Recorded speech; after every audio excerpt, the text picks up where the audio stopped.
peut être à la fois complémentaire, c'est-à-dire sur des mêmes stratégies dans le marché de la syndication, puisque les banques continuent d'être actives, même si elles le sont un peu moins. Donc il nous arrive d'intervenir aux côtés de banques, ou bien d'offrir des produits que n'offrent pas les banques, à savoir des produits de type all loan, c'est-à-dire avec un niveau de levier un peu plus élevé, mais une rémunération qui est aussi plus élevée, ce qui dans le contexte actuel de repricing des actifs est très intéressant, ou bien carrément sur des produits de type mezzanine qui sont vraiment l'apanage des fonds et non pas des banques.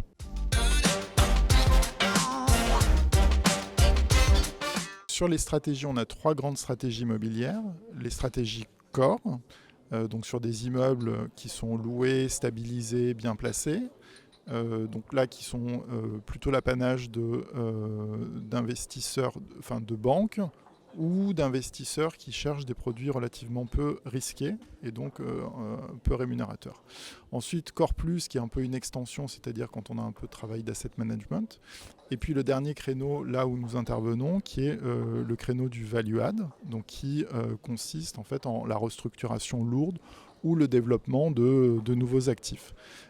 C'est sur ce créneau que nous sommes spécialisés, parce que ça porte d'une part sur des immeubles qui seront restructurés et donc qui seront mis aux meilleures normes ESG, et parce que c'est là où aujourd'hui on considère qu'on a la meilleure liquidité à la fois en termes locatifs pour les locataires potentiels et aussi dans le marché de l'investissement.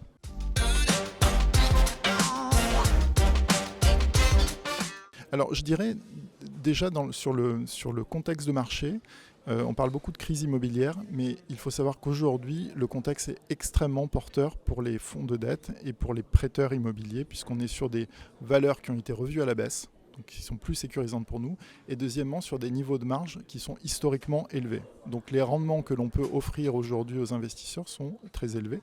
Ajoutez à ça un niveau de Ribor qui est autour de 4%, donc on est aujourd'hui sur des dettes seniors qu'on considère insécurisées par des hypothèques et tout un arsenal juridique, et deuxièmement qui sont dans un moment du cycle où il est intéressant de se positionner. On est sur des TRI de l'ordre de 7 à 7,5% brut. En termes de risque associé, je dirais que le principal risque, c'est le risque de refinancement. Mais lorsque votre analyse, votre due diligence a été bien faite, on se positionne aujourd'hui, comme je le disais, sur le value add, sur des actifs qui vont répondre à la fois à la demande locative et à la demande des investisseurs. Donc pour nous, on considère qu'on est sur un risque qui est tout à fait mesuré. Sur la dette mezzanine, on voit des opportunités intéressantes. Il y a eu également un repricing, donc aujourd'hui on est plutôt sur des taux de rendement all-in autour de entre 11 et on va dire entre 10 et 15%.